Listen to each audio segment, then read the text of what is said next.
तर नमस्कार सगळ्यांचं कंपनी ऑफ कॉन्टेंट मध्ये स्वागत आहे. तर सगळ्यांच्या कमेंटला मान देऊन हा आपण आज विषय घेतलेला आहे. तर आजचा विषय आहे घराबद्दल. तर जाणून घेऊया की घराबद्दल सगळ्यांचं मत काय आहे. प्रत्येकाचे विचार वेगवेगळे असतात, घराची व्याख्या वेगवेगळी असते, पण घर शेवटी सारखंच असतं. तर चला बघूया आजचा हा विषय.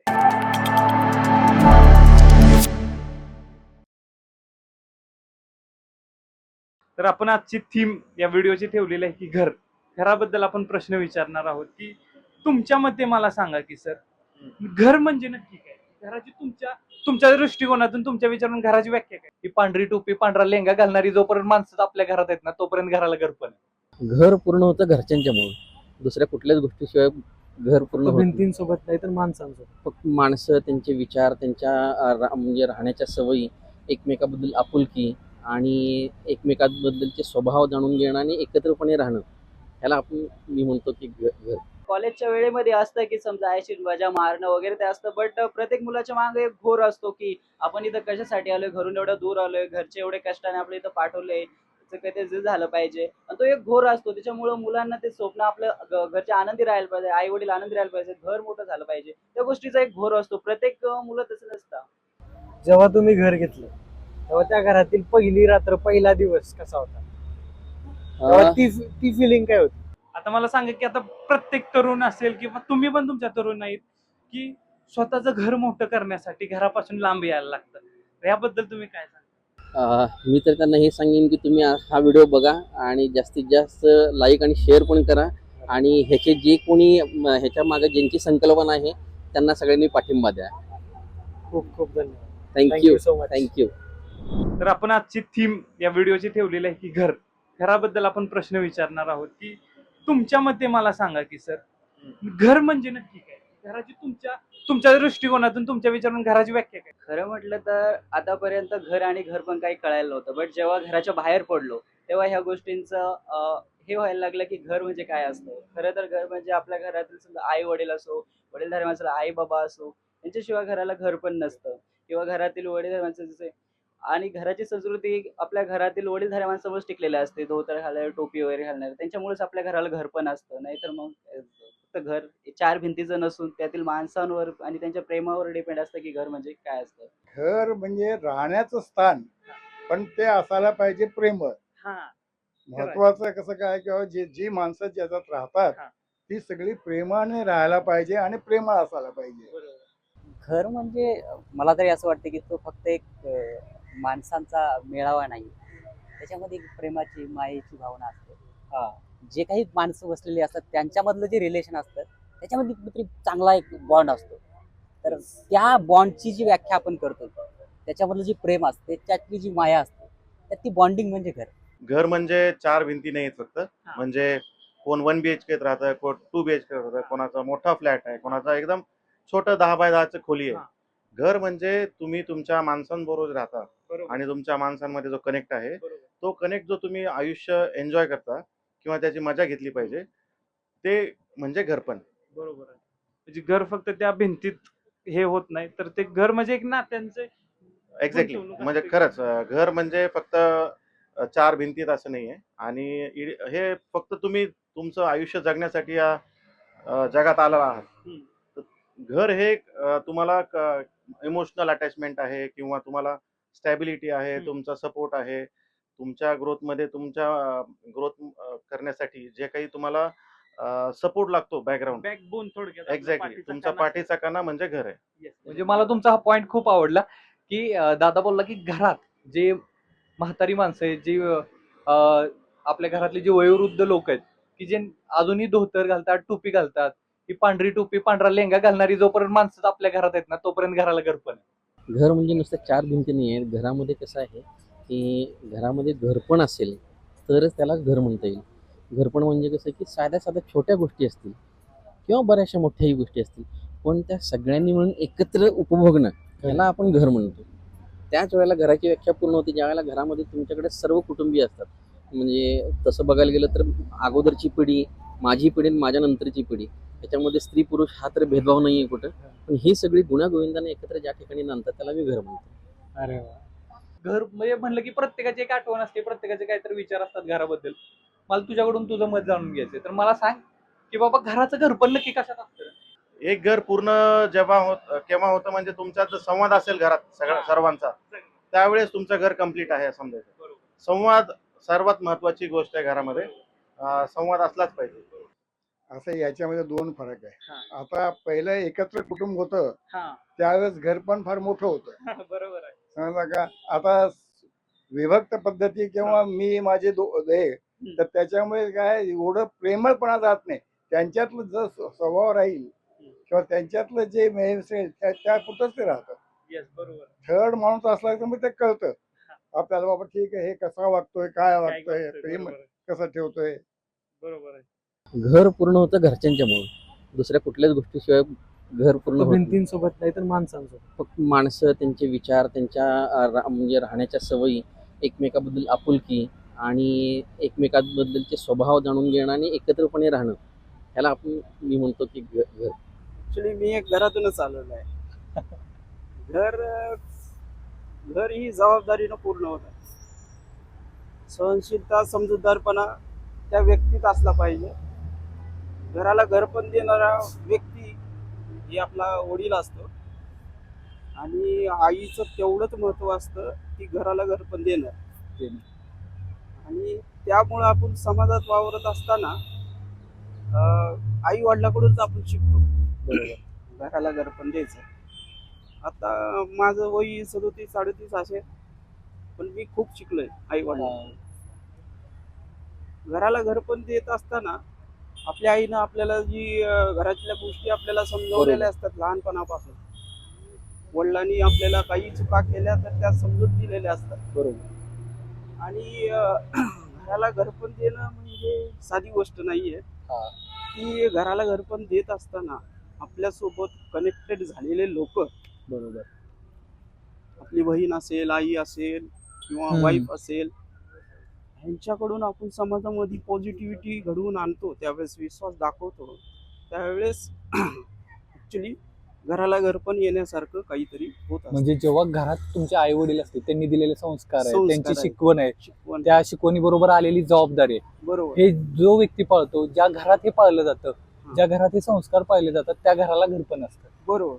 बरोबर. घराचं घरपण म्हणजे आपला बाप असेल तर घर चालतं. आणि जोपर्यंत बापाचा हात माझ्या खांद्यावर आहे ना, तोपर्यंत ना देशामध्ये तर देश तर सोड, आपल्या घराजवळची पण नाही का असं कोणाची हिंमतच होणार नाही की माझ्यापर्यंत यावं. कारण की माझा बाप आहे तर मी आहे. आई पण तसंच. आईचं तर प्रेम एवढं आहे की सांगू शकत नाही आपण. आभाळ एवढं तिचं प्रेम आहे. नाही का ते असं म्हणतात ना की देवाला सगळ्या गोष्टी करता येणार नाहीत म्हणून देवानं आई बनवली. तुला काय वाटतं रे, खरं आहे काय? खरं आहे ना. कारण की लहानपणापासून 9 महिने तिने आपल्याला पोटात वाढवलं, त्याच्यानंतर तिने सगळं नाही का आतापर्यंत लहानपणापासून आपल्याला कसं बोलणं, भाषा, संस्कार, घरातलं कसे वागायचं, बाहेर गेलं कसं वागायचं, सगळं तिने सांगितलं. ती आहे तर आपण आहे. म्हणजे आई आहे तर आपण आहे, आई नाही तर काही नाही. तुम्ही घरात किती एन्जॉय करता तेच तुमचं घरपण आहे. जर तुम्हाला घरात थांबायला वाटत नसेल बरं, तर मग ते घरात घरपण नाही. आणि मला तर तुम्हाला असं रोज वाटलं पाहिजे की मी आज संध्याकाळी घरी किती लवकर पोहोचेल, ते म्हणजे घरपण. आता आणि मला पण वाटतं की असं आता घरात काही काही वेळा आपण म्हणजे आयुष्यात कधी बोललो पण नसेल वडिलांना की हा माझं तुमच्यावर प्रेम आहे किंवा मला तुम्ही आवडता किंवा हे ते, पण ते अनकंडिशनल लव्ह आहे की न बोलता पण जे आहे आणि ते आयुष्यभर राहणार ते म्हणजे आपलं घरात. करेक्ट. हे जसं दरवेळेस आपण आता आजकालची पिढीमध्ये, मी पण आजकालच्याच पिढीत आहे, पण जे असं सगळ्यांना वाटतं की एक्सप्रेस केलं पाहिजे. असं काही नाही. खूप सारे लो मॅरेजेस ज्याच्यात प्रपोजल पण झालं नाही, पण त्यांचं लग्न झालेलं आहे. सो वडिलांना मला तुम्ही आवडता, आईला तुम्हाला आवडता असं सांगायची दरवेळेसच गरज नाही आहे. तुमच्या एक्सप्रेशन आणि तुमच्या भावनांतूनच त्यांना समजून जाईल की नाही हे ह्याचं ऍडमिरेशन. दॅट्स वाय इट सेड ना की म्हणजे तुमचं जे 70% जे बोलणं आहे ना संवाद, तो तुमच्या बॉडी लँग्वेज मधून होतो आणि ओनली 20-30% तुम्ही बोलण्यातून होतो. तर तुम्ही किती पॉझिटिव्ह आहे किंवा किती ते ऍक्सेप्टन्स आहे ते तुमच्या बॉडी लँग्वेज करतो. दरवेळेस बोलायलाच पाहिजे असं नाही. आणि मला तर वाटतं हे खरंच खरं आहे. कारण की आपण जेव्हा घरी जातो, आपलं भांडण किंवा बाहेर काही पण झालं असेल आणि आपला मूड खराब असेल आणि आपण जेवायला बसतोय, तेव्हा आई किंवा वडील आपोआप ओळखतात की हा आज काहीतरी झालं आणि तुम्हाला विचारतात. तेच बॉडी लँग्वेज आहे. तेच तुमच्या शारीरिक हालचाली तुमच्या चेहऱ्यावरूनच त्यांना कळतं की काहीतरी इश्यू आहे. असतो ते एवढा तुम्हाला- स्ट्रॉंग तो बॉन्ड आहे. हा, तो बॉन्ड एवढा स्ट्रॉंग आहे कारण तुम्हाला लहानपणापासून त्यांनी पावला पावलावर बघितलेलं आहे. येस, बरोबर. बाप असा माणूस आहे की तो प्रेम दाखवत नसतो, पण त्याच्या मनात इतकं प्रेम असतं ना की तो असं म्हणजे दिखावा करत नाही. तो आतनं सगळं म्हणजे नाही का, तो आहे तर मी आहे, माझं तर असं मत आहे. हा, म्हणजे प्रेम दिसणार नाही वडिलांचं, तुमच्या बापाचं प्रेम कधी दिसणार नाही, पण प्रेम ते आभाळापेक्षा पण मोठं. मला आता बापाने मला जन्म दिला ना, मला फक्त एवढं सिद्ध करायचं आता की मला त्यांचं नाव कसं मोठं करता येईल एवढं करायचं आता. छोट्या मोठ्या गोष्टी ज्या तू आता म्हणाला तसंच आहे. छोट्या मोठ्या गोष्टी ज्यावेळेस तुम्ही संवाद करता, जेवताना असो, सकाळी नाश्ता करताना असो किंवा टीव्ही बघताना असो, एखादा विषय चालू आहे, न्यूज चालू आहे आणि त्यात तुम्ही एकमेकांचे मत शेअर करताय, सो तेच म्हणजे घरपण आहे.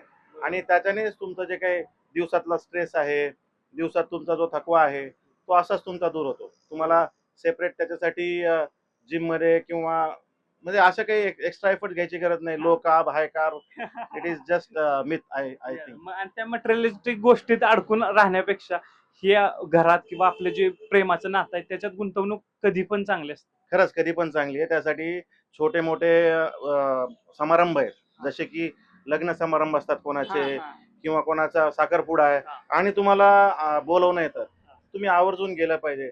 इव्हन एखाद्याच्या घरी एखादी दुःखद घटना घडली, त्याच्या तिथेही आवर्जून जायला पाहिजे. कारण अशा ज्या घटना किंवा अशा ज्या गोष्टी आहेत तिथूनच तुमचा नुसतं म्हणजे तुमचे आई वडील, बहीण भाऊ आणि नवरा बायको आणि मुलं इतकंच नसतं, तर तुम्ही जे कुटुंब आहे बरोबर. त्याला जे एकत्र आणता, ह्या वेगवेगळ्या समारंभातून तुमची विचारांची देवाणघेवाण होते आणि त्यातूनच तुम्हाला शिकायला पण मिळतं आणि त्यातूनच तुमचा बॉन्ड पण इस्टॅब्लिश होतो. स्ट्रॉंग होतो, इस्टॅब्लिश होतो. करेक्ट. तुम्हाला काय वाटतं की आजकाल नाही का आपण बघतोय की लहानपणापासून आपल्याला शिकवतात की तुम्ही दोघं बहीण भावंड आहे, म्हणजे तुम्ही भाऊ भावात एकत्र राहावा, एकत्र मोठं. आई बापांचं सगळ्यात मोठं स्वप्न असतं की तुम्ही एकत्र राहा, आमच्या डोळ्यासमोर एकत्र मोठं राहा, आपलं हे घर एकत्र राहू. पण आजकाल आपण बघतोय की दोन भाऊ भावात काही काळानंतर वाद होतात आणि एक जे घर असतं, एक जी युनिटी असते ती कुठेतरी दुभागली जाते आणि दोन घर होतात त्याची. मग त्याबद्दल काय वाटतं, हे काय मत आहे तुमचं? खरं तर आई वडिलांचं हेच मत असतं की दोघं भावांनी एकत्र राहावं, एकत्र मोठे व्हावं. बट कालांतराने जसं पुढच्या वेळेस लग्न वगैरे होतं त्याच्यामुळे खरं तर मला म्हणजे हो नाही, बट माझे दोघं भाऊ आहे त्यांच्यामध्ये खूप आहे आणि मला असं काय वाटतं की मी त्यांच्यासोबतच राहावं म्हणून. हे खूप कारण प्रत्येक मुलाचं स्वप्न असतं ना की एक त्याला भाव असावा आणि हे दोघं एकत्र राहूया, आयुष्यभर आपलं घर एकत्र राहू. आता मला सांग की आता आपण पुरुषाच्या बाजूला बोलूया की पुरुषाचं सगळ्यात मोठं स्वप्न काय असतं? आता प्रत्येकाला काय आपलं नाव कमवायची इच्छाच असते. आता ते कशा पद्धतीनं असतं ते आहे, सामाजिक पद्धतीमध्ये आहे का नोकरी विषयक मध्ये आहे, हे वेगवेगळं आपापले वेगवेगळे असतात. कारण का समजा नोकरी करायची कोणाला तर त्याला हेच वाटतं की मी कुठे उच्च पदावर जाऊ, असं आहे. आणि सामाजिक कार्यकर्ता असेल तर तो त्याचा विचार वेगळा करतो की मी समाजामध्ये कसं मिसळून मी माझं नाव कमवू म्हणून. पुरुषाचं सर्वात मोठं स्वप्न आहे की त्यांना सर्वांना सुखी ठेवायचं असतं.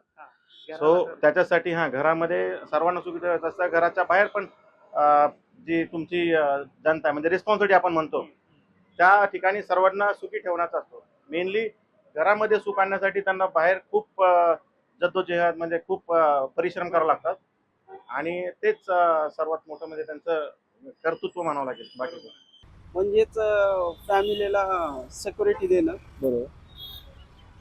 फॅमिलीसाठी पूर्ण वेळ देणं आणि वैशिष्ट्य म्हणजे त्याचं स्वप्न ही येणाऱ्या पिढीनं पूर्ण केलं पाहिजे. कारण तो त्याची जबाबदारी घरासाठी, पगार कमवण्यासाठी, शिक्षणासाठी त्याचं आयुष्य लागतं. बरोबर. पण येणाऱ्या पिढीनं त्याचं पूर्ण त्याची जी स्वप्न आहेत ती हातभार लावला पाहिजे. जसं की त्याचं वय 38-35 असेल आणि त्याचा मुलगा एक 17-18 वर्षात आला, तो ज्यावेळेस समाजामध्ये वावरत असताना तो एक परफेक्ट व्यक्ती झाला तर त्याचं स्वप्न एक तिथून स्टार्ट होतं पूर्ण. स्टार्ट होतं. बरोबर. घर तर ही 4 भिंती असतात घराच्या, पण 4 लोक घरामध्ये खूप महत्वाचे असतात.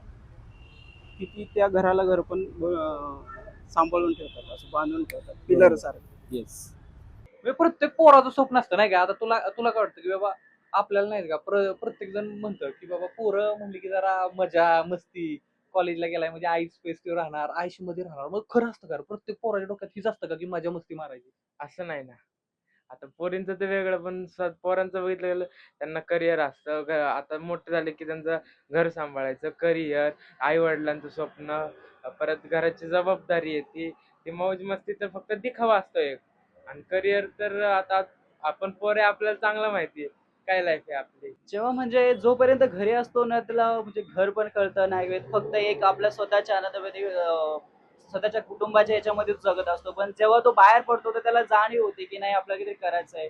आपण इथं बाहेर का पडलोय? आपल्या घरच्यांसाठी, आपल्या घरासाठी, किंवा आपल्या आई वडिलांसाठी, त्यांच्या मग एक अशी जिद्द येते मनामध्ये की नाही, आपल्या आई वडिलांना आपले आई वडील आनंदात असले पाहिजे, किंवा आपलं घर मोठं झालं पाहिजे यासाठी आपल्याला हे करायचं. त्याच्यामुळे एक अशी जिद्द निर्माण होते, त्याच्यामधून संघर्ष करण्याची ताकद येते. कॉलेजच्या वेळेमध्ये असतं की समजा आयशी मजा मारणं वगैरे ते असतं, बट प्रत्येक मुलाच्या मागे एक घोर असतो की आपण इथं कशासाठी आलोय, घरून एवढं दूर आलोय, घरचे एवढे कष्टाने आपल्या इथं पाठवलंय, त्याचं काहीतरी झालं पाहिजे. आणि तो एक घोर असतो. त्याच्यामुळे मुलांना ते स्वप्न, आपलं घरचे आनंदी राहायला पाहिजे, आई वडील आनंदी राहायला पाहिजे, घर मोठं झालं पाहिजे, त्या गोष्टीचा एक घोर असतो. प्रत्येक मुलं तसं नसतं. प्रत्येक परिस्थितीमध्ये तसं नसतं की उडण टप्पू झाले किंवा इथं कॉलेजमध्ये मजा मारायला आले शहरात सोडून. प्रत्येक वेळेस तसं नसतं. तर मला तुझ्याकडून हे जाणून घ्यायचं की आता नाही का, की आपल्यासारखी मुलं आहेत रे, की जे बाहेर त्यांचं घर सोडून, गाव सोडून शिक्षणासाठी आल्यात किंवा जॉब करायला आलेत. मग ह्या मुलांच्या मनात चाललेल्या वेदना, त्यांच्या मनात चाललेले असलेले प्रश्न, मग त्या मुलांकडून तू त्यांच्या आई वडिलांना किंवा त्यांच्या पालकांना काय संदेश देशील? तर त्यांच्या आई वडिलांना हाच संदेश असेल की तुमचा मुलगा तुमच्यासाठीच काहीतरी मोठं करण्यासाठी पुण्यामध्ये आलेला आहे, तो इथे स्ट्रगल करणार आहे. तर तुम्ही त्याला इमोशनल सपोर्ट दिला पाहिजे. आणि आता आपण डिजिटल युगामध्ये जगतो, सो आपण फोनवरती बोलू शकतो. तर तुम्ही त्याला तो आधार देऊ शकता की हो बाळा, तो खूप छान करतोय. तर तसा आधार दिला पाहिजे. त्याने त्याला काय होईल, आत्मविश्वास त्याचा अजून वाढेल की माझे आई वडील सुद्धा माझ्या सोबत आहेत. हा, आणि त्याची साथ कधीच सोडू नका. त्याला जरी समाज जरी त्याचा विरोध करत असेल, समाज त्याला 10 गोष्टी बोलत असेल की बाबा बाळा हे सोपं नसतं, राईट, पुण्यात राहणं एवढं सोपं नसतं, पण तुम्ही त्याला तो आत्मविश्वास की नाही बाळा तू करू शकतोस, पुण्यामध्ये किती प्रॉब्लेम येतील तर तू माझा मुलगा आहेस, तू नक्की पुढे काही ना काहीतरी मोठं करशील, असं काहीतरी त्याला मोटिवेशन पालकांनी दिलं पाहिजे. म्हणजे आई वडिलांचा त्या मुलावरती, त्या पाल्यावरती त्यांचं म्हणजे एक जबाबदारी आहेच. आणि प्लस आपण हे म्हणू शकतो की त्यांची एक थाप असणं त्याच्यावरती गरजेचे आहे. शब्बासकीची थाप त्याला मिळणं खूप गरजेचं आहे. त्यावेळेस तो काहीतरी नक्कीच करून दाखवू शकतो. असं म्हणजे माझ्या व्यक्तिगत मी पण इथे जेव्हा फर्स्ट टाइम आलो तेव्हा खूप म्हणजे त्रास होता. घरचं वातावरण सोडून इथं आल्यानंतर इथं म्हणजे पहिले तर करमत नाही वगैरे, ते वातावरण सूट होत नाही, जेवायला होते, खूप सारे असे समस्या असतात ज्यातून. परंतु तरी पण मुलं इथं संघर्ष करून राहताय, म्हणजे टिकताय, अभ्यास करतायत. तर मी त्यांच्या घरच्यांना एवढं सांगेल की त्यांच्यावर विश्वास ठेवा. ते इथं आले, ते राहत आहे. कारण ते इतर म्हणजे तुम्ही निगेटिव्ह त्यांच्याबद्दल निगेटिव्ह विचार नका करू की ते उडण टप्पू होत आहे किंवा मजा मारताय, तसं नाही. प्रत्येक मुलं तसं नसतं. सगळ्याला आपापल्या घरच्याची जाणीव असते, त्यांच्यावर विश्वास ठेवा, त्यांना प्रोत्साहन करा आणि की तू करू शकतो किंवा तू करू शकते. त्यांच्यावर विश्वास ठेवा आणि त्यांना प्रोत्साहन करा. ते नक्की एक दिवस यश मिळवेल. तुम्ही जर त्यांच्यावर विश्वास ठेवला तर ते स्वतःवर विश्वास ठेवू शकतील, आणि त्यांना कायम जर तुम्ही मोटिवेट करत राहिला तर त्याला एक दिवस नक्की यश मिळवेल. प्रत्येक जण म्हणतो नाही का की आपलं घर मोठं करायला घरापासून बाहेर पाडावं लागतं. तुला काय वाटतं, हे किती खरं आहे? 100% खरं आहे. कारण की आपल्याला घर बाहेर पडावंच लागतं, किंवा तो शिक्षणासाठी असो, जॉबसाठी असो, किंवा इतर काही कामासाठी आपल्याला घराच्या बाहेर पडावं लागतं. आणि तेव्हाच, आणि पण त्याच्यामधनं जर आपण बघितलं की आपण बाहेर पडलो म्हणजे तेव्हाच काय ते होऊ शकतं, हे तर मात्र नक्की आहे. याला पर्याय नाही, काय बाहेर पडल्याशिवाय पर्याय नाही. पण जर आपण बाहेर पडून जर आपल्या घरामध्ये आई वडील आपले आनंद राहत असेल, आपलं घर मोठत असेल, तर मला वाटतं आपण हे करायला पाहिजे. त्यामध्ये काहीच त्रास नाही. त्रास झाला तरी आपण इथे परिस्थितीवर मात करून इथं संघर्ष करायला पाहिजे, थांबायला पाहिजे.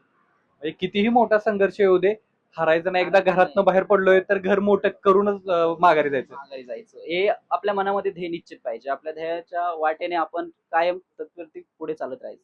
मग आता आपण समाजात पाहतोय की नाही का, मुलं शिकतायत, बाहेरच्या शहरामध्ये जात आहेत, तिथून बाहेरच्या देशात, परदेशात जातात. मग त्या आई वडिलांना कुठेतरी विसरतात. मग अशा आई वडिलांना वेळ येते की अनाथ आश्रमात त्यांना जावं लागतं. मग ह्या व्यक्तींना तुम्ही काय संदेश द्याल? तुम्हाला काय सांगावं वाटतं? त्या व्यक्तींना मला असं सांगायचं आहे की पृथ्वीवर जन्मलेला हर एक व्यक्ती, तो जन्मला म्हणजे त्याचा मृत्यू निश्चित आहे. बरोबर. आपले आई वडील पण आत्ता आहेत, कदाचित नसणार आहेत, तोच प्रसंग आपल्यात येणार आहे. म्हणून फ्युचर बघून विचार करायचा, कारण त्यांना आत्ता वेळ आहे. आणि तुम्ही जवानीत असताल तर तुम्ही आई वडिलाला विसरत असताल तर हे तुमचं खूप मोठे मूर्खपणा आहे. आता तुम्ही सर सांगितलं की नाती तुम्ही सगळ्यांना सांभाळताय, मग ही नाती किती गरजेची आहे? तो का सांभाळली पाहिजे ती नाती? काय वाटतं तुम्हाला? नात्या माग एक गुण आहे की समाजामध्ये आपण राहतो ना, बरोबर. त्याचं एक कर्ज आहे. ते नातेच शिकवतात आपल्याला की आपण कसं राहिलं पाहिजे, बरोबर. कोणत्या गोष्टी आपल्यात आत्मसात केल्या पाहिजे. केलं पाहिजे. आणि एक संघ म्हणून मग आपलं एक काम आहे काम आहे. की आपलं एक संघ आहे, ते आपल्या नातेमध्ये एक संघ आहे. आपल्या बरोबर. नात्यांना जिव्हाळ्याप्रमाणे प्रेम करायचं, सुखा दुःखात आठवण करायची आणि मदत म्हणून नाहीयेच, ते कोणत्याही गोष्टीला येतात, बोलतात, बरोबर. जातात. म्हणजे सुख आहे दुःख आहे प्रत्येक गोष्टी ते एकत्र एकच असतात असतात. आणि तेच आपली एकीची ताकद आहे खरी. हो, खरं तीच आहे. संघ म्हणून राहिलेलं कधीही चांगलं, म्हणजे कितीही वाद होऊ देत विवाद होऊ देत तुम्ही एकत्र राहणं खूप गरजेचं आहे. खूप गरजेचं आहे, खूप महत्वाचं आहे. आता मला सांगा की आता प्रत्येक तरुण असेल किंवा तुम्ही पण तुमच्या तरुण आहेत की स्वतःचं घर मोठं करण्यासाठी घरापासून लांब यायला लागतं, तर याबद्दल तुम्ही काय सांगा? निसर्गामध्ये तुम्ही बघत असताना निसर्गाच्या घडामोडी जसं चिमण्या असतात, हा. दुसरे पक्षी असतात, ते आपलं घरट्यात राहतात, पण त्यांचं फ्युचर करण्यासाठी ते घरटं सोडून दुसरीकडे बाहेर पडतात. तसंच एक प्रवास आहे. कारण आपण पृथ्वीवर जन्मलो, घराचं घरपण आणण्यासाठी आपल्याला एका घरातून दुसऱ्या घर मांडणी करताना दुसरीकडे जावंच लागतं. उदरनिर्वाह असेल किंवा इतर गोष्टी असतील, ते करण्यासाठी आपल्याला बाहेर पडावंच लागतं. नाही, आपलं घर मोठं करण्यासाठी घरातनं बाहेर पडावं लागतं, याच काळाची गरज आहे. कारण कसं आहे की आजकाल जर आपण बघितलं तर दुनिया ज्या दिशेनं चाललेली त्या दिशेमध्ये आपण चाललो वाटचाल केली पाहिजे. तरच आपण टगू शकतो, नसेल तर आपल्याकडे दुसरा मार्ग नाहीये. शेती हे एक उत्तम व्यवसाय आहे, परंतु सगळ्यांना शेती जमतं असं काही नाही. का तर जुन्या काळातल्या माणसांचं जर आपण बघितलं तर जुन्या काळातली माणसं शरीरानं धष्टपुष्ट होती, त्यांना तेवढी कष्ट करायची सवय होती. आपल्यासारख्या ह्या पिढीला की तेवढं कष्ट शक्यता नाही आहे. त्यामुळं आपण नोकरीनिमित्तानं बाहेर पडतो, त्या ठिकाणी जवळपास घर घेतो, पण जुनं घर विकत नाही, हे पण तेवढंच मात्र खरं आहे. कारण ती कशी की ती जुन्या काळची संपत्ती आहे, जुन्या काळाच्या आठवणी आहेत. अजूनही माझ्या वडिलांचं लहानपण गेलेलं तिथं माझ्या वडिलांचं घर आहे अजून गावाकडे सांगलीमध्ये. तिथं आम्ही तिन्ही भावंड आम्ही वर्षातनं प्रत्येक सुट्टीला आम्ही कमीत कमी 15 दिवस तिथं असतो, सगळ्यांना घेऊन. क्या बात. माझी मुलं असतील, माझ्या बहिणींची मुलं असतील, सगळ्यांना घेऊन. का तर तो एक ओलावा असतो, ते एक आपलेपण असते, ते आपलेपण जपून ठेवावं लागतं. घर सगळ्या भावंडांना बहिणींना एकत्र. त्या घरामुळं आज आम्ही ह्या स्थितीमध्ये आहोत. त्यामुळे ते घर विकून चालत नाही. खरं अगदी बरोबर. प्रश्न असा आहे की घर म्हणजे आपलं गाव सोडणं जुनं, त्याला काय कारण आहेत हा विषय महत्वाचा आहे. समजलं काय? तर दुसऱ्या गोष्टी आहेत, घरात मेंबर वाढलेत, व्यवसाय कमी आहे किंवा राहायला जागा कमी आहे, तर त्याचा विचार करून तो जर बदलत असेल आणि त्याप्रमाणे त्याची प्रगती ठेवायचा प्रयत्न करतो तो. बरोबर असं आहे ते. मला एक सांग की घर ज्यावेळेस घराच्या आपण ज्यावेळेस बाहेर पडतो, आपण एक शिक्षणासाठी असेल की जबाबदारी असते, जॉब करायचं, ह्यासाठी ज्यावेळेस घरातून बाहेर पडतो तेव्हा घराच्या आठवण येते का रे एका पुरुषाला? घरची आठवण तर कायमच येते.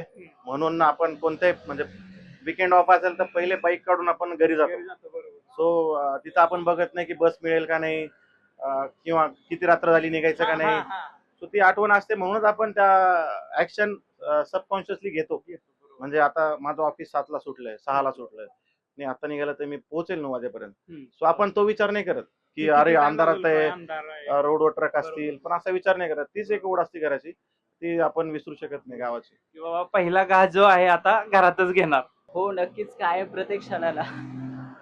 बट हेच वाटतं की इथं आलोय तर घरासाठीच आलोय, आईवडिलांसाठीच आलोय, त्याच्यामुळं ठीक आहे अभ्यास करायचा आहे जरूर राहू, घरासाठीच आलोय. त्याच्यामुळं तीच गोष्ट एक सपोर्ट करते की नाही जास्त झालं मग कॉल वगैरे बोलणं वगैरे चालतं. तुला काय खूप जास्त घराची आठवण येते जेव्हा मी रोज त्यांच्याशी घरच्यांशी फोनवरती बोलतो. असं वाटतं की ते माझ्या सोबत राहिले असते तर खूप छान झालं असतं मला. आणि घरचं जे तुम्हाला इथली परिस्थिती माहिती आहे, मेसचं जेवण झालं आणि घरच्या जेवणाची हेच खूप वेगळी असते. ठीक आहे. सो बट काय ना, आता आपण जसं बोललो की आपल्याला पुढे जाऊन आपलं स्वतःचं घर बांधायचं, म्हणजे आपल्यावरती रिस्पॉन्सिबिलिटीज आहेत. आपल्याकडून आशा ठेवली घरच्यांनी की हा पुढे जाऊन काहीतरी करेल. पण जर आपल्याला हे करायचं असेल तर त्याच्यासाठी आपल्याला कम्फर्ट झोनच्या बाहेर आलंच पाहिजे. बरोबर. मग त्या आठवणी आपल्याला कुठेतरी बाजूला ठेवून आपल्याला स्ट्रगल केला पाहिजे आणि तो स्ट्रगलच आपल्याला पुढच्या आपल्या घरच्यांसाठी तो बेनिफिशियल असणार आहे. आपण पुढे जाऊन त्यांच्यासोबत राहू शकतो जेव्हा आपलं स्ट्रगल संपेल आणि आपण काहीतरी चांगलं अचीव्ह करू. बरोबर. म्हणजे तुझं घर ज्यावेळेस तुला मोठं करायचं त्यावेळेस तुला त्या घरातनं बाहेर पडलं पाहिजे. येस तेच. पब्लिक जे आपल्या समाजाने आपल्याला शिकवलेलं नाही की तुमचं घर ज्यावेळेस तुम्हाला मोठं करायचं असतं त्यावेळेस तुम्हाला तुमचं घर हे बाहेर पडावंच लागतं त्या घरातून आणि ते घर सोडावंच लागतं. नक्कीच का नाही, आजही म्हणजे आवर्जून ज्यावेळेस पण सुट्टी असते त्यावेळेस पहिले त्या गावात, आपल्या स्वतःच्या गावात जाऊन आवडणारा मित्र सोबत घेऊन आपण त्याच टपरीवर जातो जिथं लहानपणी गेलो होतो, त्याच ठिकाणी जाऊन वडापाव खातो जिथं आपण लहानपणी गेलेलो आहे. सो आठवण तर नक्कीच असते, पण सर्वांचे पॉझिटिव्ह निगेटिव्ह आहेत. तुम्हाला जर घर मोठं करायचं असेल, घर मोठं म्हणजे सर्वांना सपोर्ट करायचा म्हणजे तुम्हाला तेवढं फायनान्शियली स्ट्रॉंग झालंच पाहिजे. पैशाशिवाय तर काय होऊ शकत नाही. मग त्यासाठी तुम्हाला शिक्षण आलं, शिक्षण तुमच्या त्या गावात होत नाही, मग बाहेर गावात जावं लागतं. त्याच्यानंतर नोकरीला पण तुम्हाला बाहेर गावात जावं लागतं, कारण ते पण त्या शहरात नसतं. बरोबर. तर ते नक्कीच तुम्हाला बाहेर तर जावंच लागणार, पण ते तो कोपरा कधीच बंद होत नाही. आता मला तर वाटतं ते बरोबरच आहे तुमचं म्हणणं, की जर आपल्याला घर मोठं करायचं असेल तर घरापासून थोडंसं लांब यावंच लागतं. बरोबर.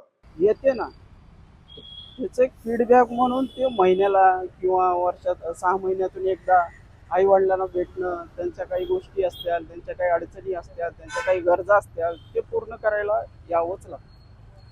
भलेही आपण घर सोडून गेलं म्हणजे तिकडेच जायचं नाही, तो नव्हे. तो घर सोडून म्हणजे तो एक घर मोडून आई वडिलाचं दुसरं घर मोडून थाटणं. दुसरं थाटणं त्याला हे चुकीचं तो आहे. कारणीभूत आहे. येस, म्हणजे आई वडिलांना वेळ देणं हे खूप गरजेचं आहे. खूप गरजेचं आहे. तुम्ही तुमचं फ्युचर बघा, पण तुमचे आई वडील विसरू नका ज्यांनी तुमच्या फ्युचरासाठी प्रयत्न केले. बरोबर. कारण ज्या स्टेपला आपण थांबलो, जिथं आपल्या अंगात त्यांचं बळ आहे, ते आपली ताकद, ते तुझी नाही, ती खरं तर आई वडिलांची ताकद आहे. तू ज्या धाडीशील जगावर तुझं व्यक्तिमत्व छापण्याचा प्रयत्न करतो, सुदृढ बुद्धी किंवा तुझ्याकडून लोकांकडून तुला जर अशा शुभेच्छा येत असतील की तू खूप चांगला आहे, तू खूप मेहनती आहे, पण ती जी स्तंभ तू समाजामध्ये वापरलास, थांबवलास, त्याचं महत्वाचं पेरणीमध्ये बीज ती आई वडील असतात. आई वडिलाला कधीही विसरायचं नसतं. बरोबर. अजिबात नाही. भरपूर. आणि ती आठवण माझ्यापेक्षा जास्त माझी मुलं काढतात.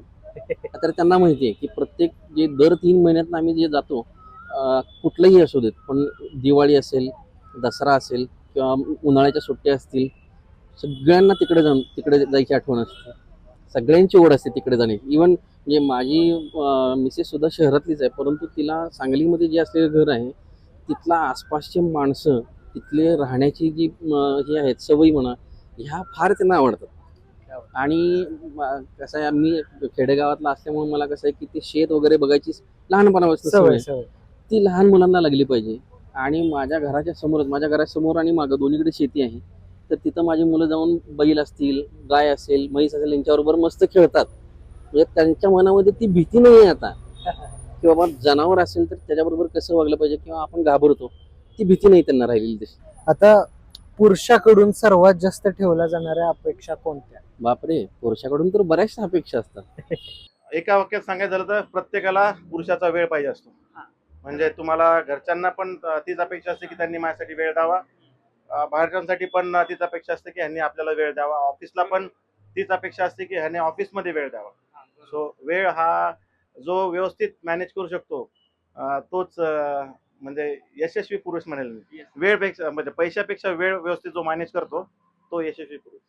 आणि आपण पैसा कमवायला बाहेर येतो, घरासाठीच येतोय, ते पण घर आपल्याला मोठं करायचे आणि त्याच्यातून आपला वेळ पण पाहिजे, पैसा पण, ते सगळं मॅनेज करणं क्वचित जणांना जमतं. तो जर समाजात वागत असेल हा. तर तो समाजाकडनं काही अपेक्षा करू शकतो. हा. आणि तो समाजातच वागत नसेल तर अपेक्षा करून काय उपयोग आहे? म्हणजे समाजात जर तो मिसळत असेल, एकमेका दुसऱ्याच्या समाजाच्या कामात येत असेल, तर त्याला मग त्या समाजाबद्दल आपुलकी देखील वाटते आणि त्याची देखील समाजाला आपुलकी वाटते. परंतु सगळ्यात महत्त्वाची अपेक्षा जर स्त्रियांच्या बाजूने बघितली आपण, आई असतील किंवा बायको असेल किंवा बहीण असेल, तर संरक्षण ही सगळ्यात पहिली मोठी गोष्ट आहे. दुसरी गोष्ट आली की तुमची म्हणजे आपण म्हणतो की खर्च जो आहे त्या खर्चाच्या दृष्टीने बघितलं तर तो सगळा सांभाळता आला पाहिजे. तिसरी गोष्ट म्हणजे तुमचं नियोजन सगळ्यात गोष्टीत व्यवस्थित पाहिजे. मुलांचे शिक्षण असेल किंवा अजून काही सण समारंभ असतील तर त्यासाठी जो लागणारा वेळ आहे हा महत्त्वाचा त्यांनी दिला पाहिजे, ही त्यांची महत्त्वाची अपेक्षा आहे. एकदम खरं. जो करता माणूस असतो ना हा. हा ही अपेक्षा करतच ठेवतच नाही. हा. समजलं की त्याला त्याची जबाबदारी असते की आपण यांना कसं निभून घ्यायचं. बरोबर आहे, ही गोष्ट पण बरोबर आहे. समजलं का? कारण त्याला तुम्ही त्याची अपेक्षा कराल की मी असं राहायला पाहिजे असं, तसं त्याची अपेक्षेला काही उपयोग नाही. बरोबर. तो फक्त त्याच्या स्वतःच्या कर्तव्यावर काय अपेक्षा ठेवू शकतो आणि काय करू शकतो हा भाग वेगळा. प्रत्येकाला एक पडलेला प्रश्न आहे, हा तुझ्याकडून जाणून घ्यायचा आहे की असं म्हणतात की स्वतःचं घर हे खूप गरजेचं आहे. भाड्याचं घर म्हणलं की त्यांच्याकडं कमी ह्यानं पाहिलं जातं. मग तुला काय वाटतं की बाबा भाड्याचं घर की स्वतःचं घर? स्वतःचं घर. भाड्याच्या घरामध्ये ज्या बाकीच्या गोष्टी हे असतील आणि ज्या जो मालक असेल तो कसा वागतो आणि त्याच्यावर डिपेंड आहे. स्वतःच्या घरावर स्वतःच मालक आहे, बरोबर. प्रश्नच नाही त्याचा. म्हणजे ती झोप जी आहे ती सुखाची असते, कारण की ते मनात विचार नसतं की हे आणि भाडं- बाकीच्या गोष्टीचं हेच नसतं ना बाबा. मला समजा भाड्याचं घर असेल तर भाड्याने वर्षाकरता केलंय की 5 वर्षाकरता केलंय, त्याच्यानंतर माझ्याकडे मागे ते पुन्हा किटकिट सुरू होऊन जात असतं. ती थोडक्यात तो मानसिक ताण असतो. मानसिक ताण असतोच ना तो. Continue. तेव्हा ठीक आहे, त्याला वागायचं कसं कसं काय करायचं, पुन्हा मग आपल्याला नवीन घर पाहायचं म्हणल्यावर सगळ्याच गोष्टी पुन्हा डिस्टर्बन्स बरोबर. असं आहे. घर हे पहिलं जे आहे ते एक ड्रीम असतं आणि ते स्वतःच असलं पाहिजे. प्रत्येक पुरुषाचं हा. स्वप्न. तर ते स्वतःच असलं पाहिजे. फॉरगेट म्हणजे तुम्ही हे विसरा की तुमचं इन्व्हेस्टमेंटच्या दृष्टीने घेताय हा. का अजून तुम्ही कशाने घेताय, पण तुम्ही एक स्वतःच्या घरात राहता त्यावेळेस तुमचं मेंटली युअर स्टेबल. हा. तुम्हाला एक ती स्टेबिलिटी बाय डिफॉल्ट येते, म्हणून ते स्वतःचं घर असलं पाहिजे. आता मग तेच तर आहे. आता आपण हेक्टिक जॉब वरून आलो आणि स्वतःच्या घरी जर आलो तर ती एक सुखाची झोप जी असते ती आपल्याला सुखाची झोप लागते. हाच तो फरक आहे भाड्याच्या घरात आणि बरोबर स्वतःच्या घरात. बरोबर बरोबर. आपल्याला टेन्शन नसतं. तेच आपण ज्यावेळेस घरी येतो तर आपलं घर आहे, आपली लोक आहेत आणि तो जो एक कॉन्फिडन्स आहे तो म्हणजे तो आपल्या ह्याच्यातच जाणवतो ज्यावेळेस पण आपण घरात प्रवेश करतो. बरोबर, बरोबर. स्वतःचं घरच खूप महत्वाचं आहे. बट त्याला पण घर पण जेव्हा राहील, जेव्हा घरच्यांमध्ये प्रेम राहील किंवा जेव्हा राहील किंवा त्या घरामध्ये वडीलधारी माणसं राहील, तेव्हाच त्याला घर पण येईल. मग ते भाड्याचं असो की स्वतःचं असो. हा, म्हणजे असं नाहीये की बाबा घर स्वतःचं आहे की रेंटचं आहे, पण त्या घरात घर पण असलं पाहिजे तर ते घर आहे. कोणालाही का असं ना हक्काचं घर असलं म्हणजे त्याला एक विश्रांतीची पूर्ण हेस्ता असते. बरोबर. तेव्हा ठीक आहे, काही नाही, आपण गेला आपल्याला विश्राम मिळेल, मागच्या बाकीच्या किटकिट राहत नाही आणि त्याप्रमाणे आपल्याला काय करायचं तर तो विचार करू शकतो.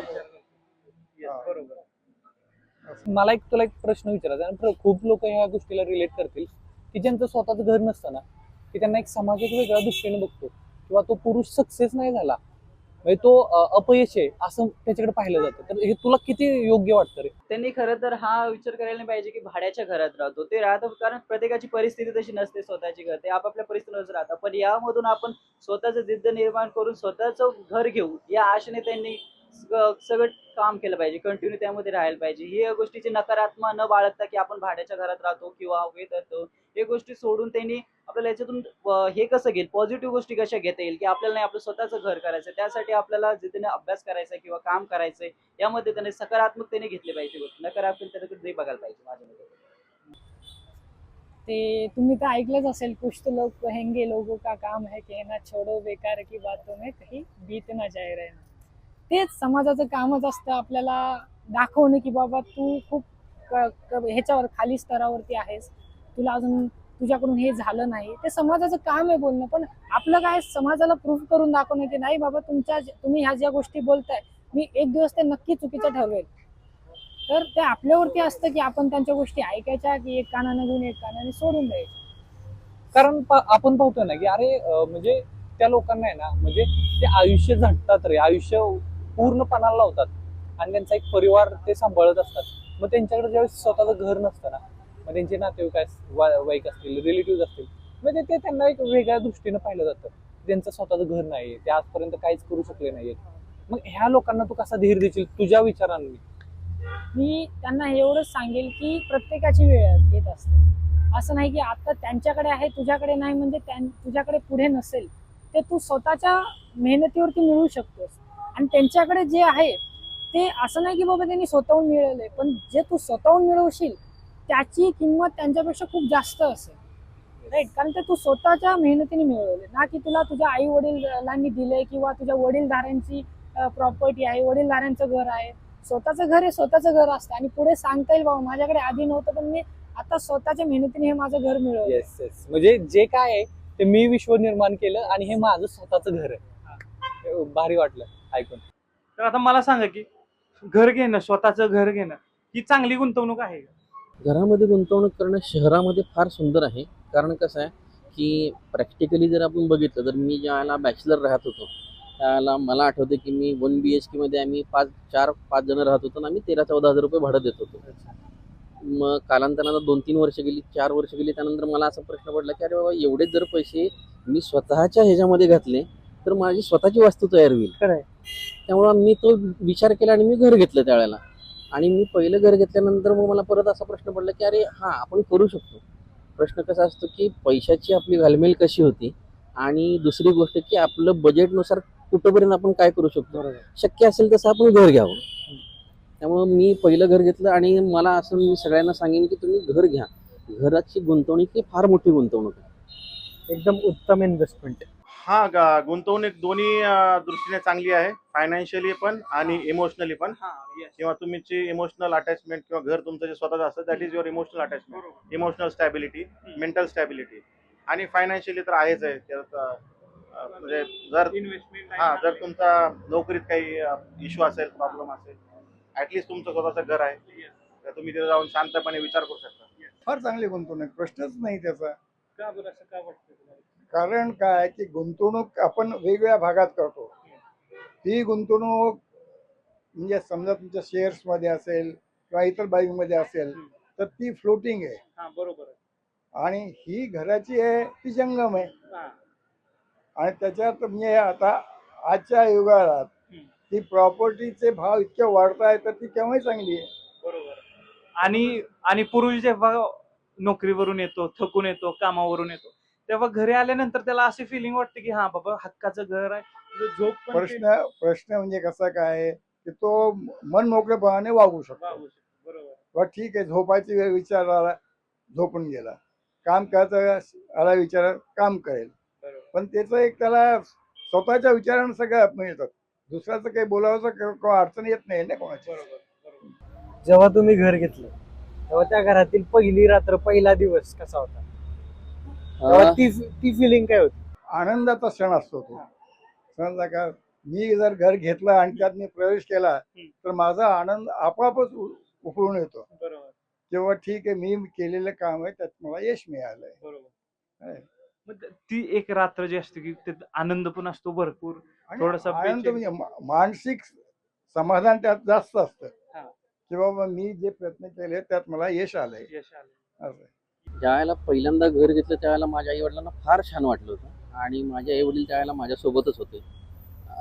मला अजून आठवतं की आई आणि वडील माझे दोघांना फार छान वाटलं होतं की बाबा माझ्या मुलानं स्वतःच्या हक्काचं घर घेतलेलं आहे आणि त्याच्यामध्ये आम्ही आलेलो आहोत. म्हणजे त्यांना कुठेतरी ही भावना झाली की बाबा मुलं मोठी झालेली आहेत, स्वतःच्या पायावरती उभं राहिलेली आहेत आणि स्वतःची जाणीव आणि जबाबदारी त्यांना समजून येते. आणि माझ्यासाठी तर तो फार मोठा क्षण होता का तर काहीच नसताना काहीतरी घडलेलं आहे ही फार मोठी जाणीव आहे. नवीन ठिकाणी तर कायमच आपल्याला झोप येत नाही, तसंच त्या ठिकाणी पण होतं. पण त्या ठिकाणी एक सुखाची झालर पण होती की ते माझं स्वतःचं घर आहे.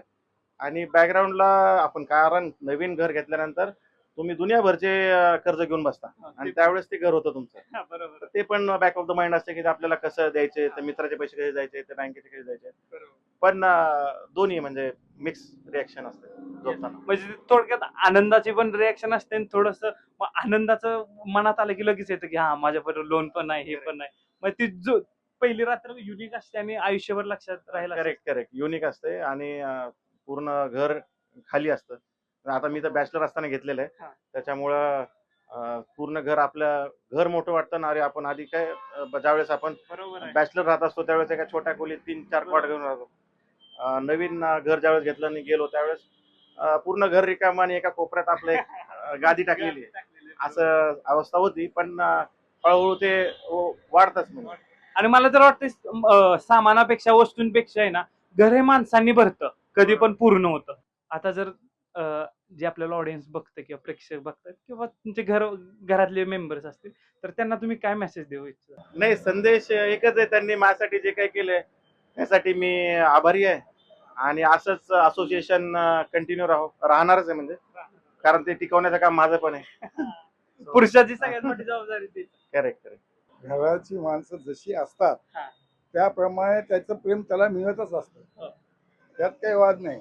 अपेक्षा क्षीणात अर्थच नसतो, समजला का? कारण तुम्ही तुमची माणसं समजतात त्यांना, तेव्हा एखाद्या वेळेस त्यांनी जरी काही हे केलं तर तुमचं केलं त्याचं प्रेम कमी होत नाही, ते तुम्हाला तेवढंच राहील. फक्त एवढंच आहे की थोडं तात्पुरतं किंवा थोडं त्या संदर्भापुरतं थोडंसं हे मनाचं थोडा दुरावा येतो, एवढंच आहे. मी तर त्यांना हे सांगेन की तुम्ही हा व्हिडिओ बघा आणि जास्तीत जास्त लाईक आणि शेअर पण करा आणि ह्याचे जे कोणी ह्याच्या मागे ज्यांची संकल्पना आहे त्यांना सगळ्यांनी पाठिंबा द्या. खूप खूप धन्यवाद. Thank you so much. थँक्यू. इथपर्यंत व्हिडिओ पाहिल्याबद्दल खूप खूप धन्यवाद. तर तुमचा घराबद्दल कोणता किस्सा असेल किंवा आठवण असेल तर ती आठवण किंवा किस्सा कमेंट बॉक्समध्ये नक्की सांगा, आम्हाला ऐकायला नक्की आवडेल. आणि तुमचा कोणता विषय किंवा सजेशन असेल ते पण कमेंट बॉक्समध्ये सांगा, कारण की आम्ही त्याच सजेशन्सवरती पुढचे व्हिडिओ काढणार आहोत. लाईक करा, शेअर करा, सबस्क्राईब करा. जय हिंद, जय महाराष्ट्र, जय शिवराय.